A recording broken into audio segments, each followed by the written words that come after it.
Let's get to our first discussion now. The federal government of Nigeria, through its relevant agencies, is actively seeing to the evacuation of its citizens stranded in Ukraine as the war between Russia and Ukraine intensifies. Now, more than 1,000 Nigerians have arrived from Ukraine and other neighboring countries, with many expected to return as well in the coming days. As the war intensifies, different countries are feeling the economic bite, as Russia is the second largest supplier of crude oil in the world and the largest supplier of gas. Global energy prices have increased as products are now scarce. This sharp rise in energy prices is impacting the price of food, commodities, and transportation. In Nigeria, long queues resurfaced as many struggle to get petrol for their vehicles and machines. Now, the invasion has also forced many countries to look inward and reconsider its investment on security as well as their strategies. Now, these are some of the things we'll be looking at in the next couple of minutes. So joining me via Zoom from Abuja to discuss more on this, on the impact of the Russia-Ukraine war on Nigeria, is security expert and managing director, Beacon Consulting Nigeria, Kabir Adamu. Kabir, good morning. It's good to have you join me now.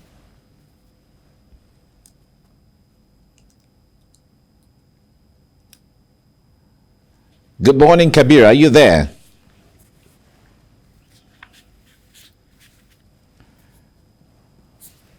All right, we're trying to establish the link with Kabir Adamu, managing director of Beacon Consulting and a security expert.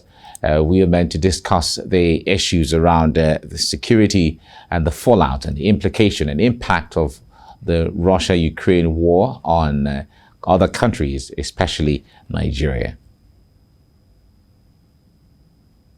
The joy on their faces as they disembarked the aircraft signified how relieved they were to be back in safety. COVID-19 protocols for international travelers were followed strictly, and the port authorities were on hand to attend to this. They share the grim tales of their experiences. No lights, no gas, no water. We cannot bathe, we cannot cook. There's not. It's just like we are in. Let me say we are in the prison. So it's a terrible experience. That was why we did during the first one that we did the protest. They blew very close to our school. During the second one, they blew the power plant. I feel very happy and safe because honestly, the situation back in Sumi especially wasn't funny at all. We were so scared because we were stuck, and then coming back now, we feel very happy. Thank you. Actually, I left Sumi personally myself, but at the end of the day, an evacuation bus was sent to Sumi and other Nigerians were out of Sumi. They are truly thrilled and glad at the kind gestures extended to them by the federal government, especially the $100 fare given to each of them. I feel very excited. Honestly, I didn't believe they were going to give us, but seeing this, I'm very, very proud of Nigeria. While there are some insinuations that some students were left behind in Sumi, the students I interacted with confirmed no one will probably be left in Sumi, as all schools ensured their students. More and more of Nigerian students and others returning to the country. And you could see the smile on the faces of a lot of them who were initially anxious and thinking, what they were going to do. Now, let's connect with Kabir Adamu, Managing Director, Beacon Consulting Nigeria, a security expert. We will be talking about the issues around the impact of the Russia-Ukraine war and what countries like Nigeria will be doing at times like this. Kabir, it's good to have you join me this morning. Thank you, Mike. The pleasure is mine. Great. Good morning. At least I'm glad to establish a link with you eventually. Now, let's talk about this issue, the implication. A lot of people are feeling the impact of the Russia-Ukraine war far away in the eastern part of Europe. But here in Africa, we're feeling the impact economically and otherwise. Now, a lot of people have talked about the issue of the need to look inwards and lessons to learn from what's going on in Ukraine. But let's start with How is the Russia-Ukraine war impacting us directly or indirectly right now from what you see? Thank you once again, Mike. I mean, the first direct impact is what your report just showed a few minutes ago. The students that whose education has been disrupted. Now, most of the students are going to feed into critical industries within the country. I mean, the number one, most obvious one is the medical industry. A significant portion of them are there to study courses that are related to medicine, and that at one point or the other, we're hoping would come and assist the very deplorable condition of the health sector in the country at the moment. The other two, which are quite significant, and unfortunately I haven't seen enough action in those two areas, are the supply chain disruptions as well as the hike in commodity prices across the world. There is virtually no commodity that you pick that has not been affected by the Russia-Ukraine war or Russia invasion, depending on what angle you want to look at it. The most obvious one has been wheat. And if you recall, last year we were buying bread at about 200 naira, and today bread is going to almost 1,000 naira. Now, there are other factors that have led to this hike, but one of them is this war. The petroleum products, diesel that used to sell for around 300 naira is going for about 700 naira today. We can talk about these two, supply chain disruption, as well as the hike in commodity prices and the impact it's going to have on industries, and in the long run on both the food security within the country as well as employment. Not so many industries would be able to accommodate this hike in prices. Already where I live, Abuja, I'm seeing small-scale industries shutting down because frankly they cannot afford the cost of diesel as it is at the moment. Now, when they shut down, it means their workers would be out of a job all of a sudden. It could be temporary, seasonal, or it could be for a long time. Now, all of this would have an impact on security because as they are out of job, unfortunately, that is how there's the possibility of an increase in crime because they have to feed themselves, they have to feed their families. Now, when we talk about all of this, the overall impact would be, number one, like I mentioned, food security, number two, health security, and then cyber security. The number of young people who will be out of job, who all of a sudden will embrace this Yahoo thing, would also likely increase. And of course, if you look at the long range impact, what is happening in Russia and the fact that Russia has been acclaimed as the world hotspot for cyber crime and all of the other things related with cyber security.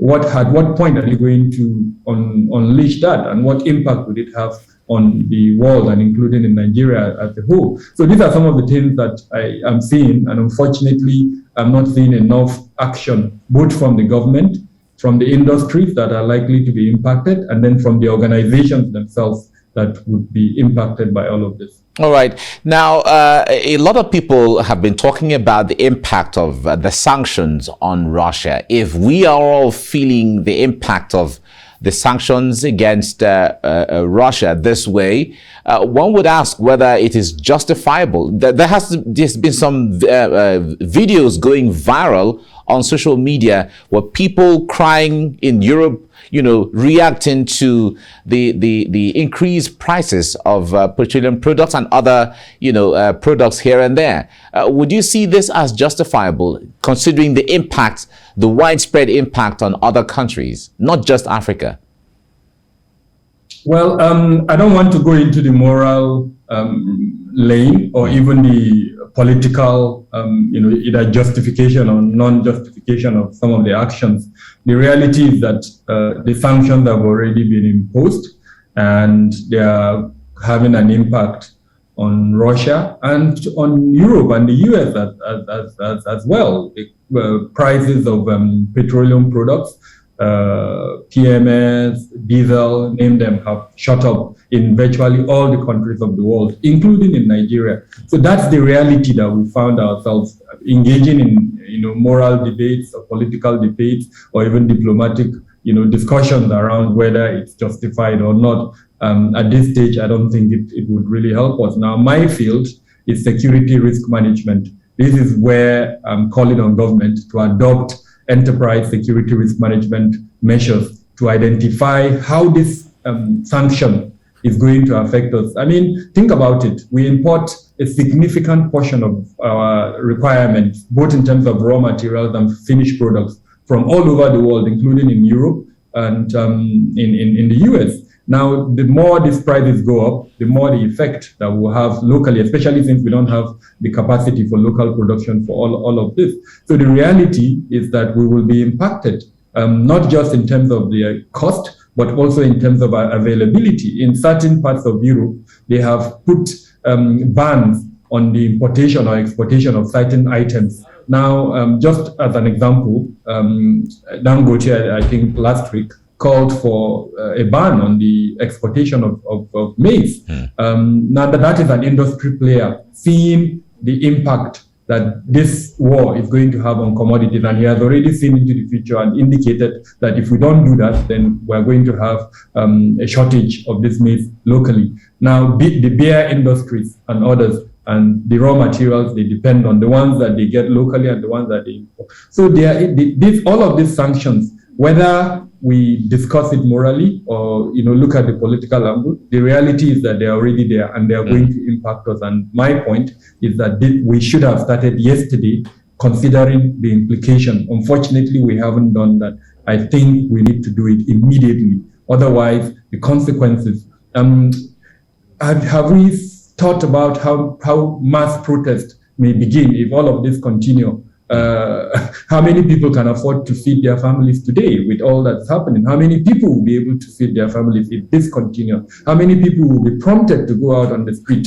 to show their anger and their action? This is the point I'm trying to make. I think there is a need to really make these considerations immediately, so that at least if we're going to talk about palliatives, then let's talk about palliatives. For industries, there's what we call control measures, mitigation options, either to source for this optionally internally or source for them in other locations that would allow what we call business continuity or contingency plans.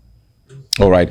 Now, there were some reports sometime recently that some Africans, including some Nigerians, were volunteering to assist, in fighting on either sides, either for Russia or for Ukraine on one hand. If those reports are true, the way they came, what implication will these have in the long run? And what do you make of all of that? So most European countries have what they call foreign legions. When they are faced with circumstances like what Ukraine has in the moment, they can engage foreigners to fight as part of their military formations. Now, Africa as a continent has signed up with an international agreement, I think, hosted by the UN, that frowns against the use of mercenaries, which essentially really this is it. Your soldiers go into another country and being paid money to fight for that country.